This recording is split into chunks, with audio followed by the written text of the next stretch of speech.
ఉత్తర భారతదేశం నుంచి హిందీలో మాట్లాడుకుంటా, లేకపోతే లోకల్ ఉన్న పోలీసులు ముఖ్యంగా ఆంధ్రప్రదేశ్లో వీళ్ళందరికి కాల్ చేసి, యూట్యూబర్లకి ఫేస్బుక్లో ఎవరైనా పోస్ట్ పెడితే అట్లాంటి వాళ్ళకి కాల్ చేసి ఏమంటున్నారంటే మొండా కొడుకులు, ఏది మీరు మత కల్లోహాలు సృష్టిస్తున్నారు, శాంతి భద్రతలకు భంగం వాటిల్లుతున్నారు, కాబట్టి మీరు పోస్టులు పెట్టకూడదు, ఎలాంటి మాట్లాడకూడదు. కానీ నువ్వు ఆర్టీవీలో చెప్పుకోవచ్చా, బిగ్ టీవీలో చెప్పుకోవచ్చా, ఏబిఎన్లో చెప్పుకోవచ్చా చెత్త? అది చెత్తరా అని చెప్తే మేము మత కల్లోహాలు సృష్టించినామంట.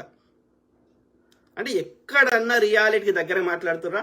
పాపం నాకు తెలిసి వాళ్ళ ప్రవీణ్ పగడాల బ్రదర్, వాళ్ళ అన్ననో తమ్ముడో ఆయన మాట్లాడిండు, వాళ్ళ వైఫ్ మాట్లాడింది జెసికా పగడాల.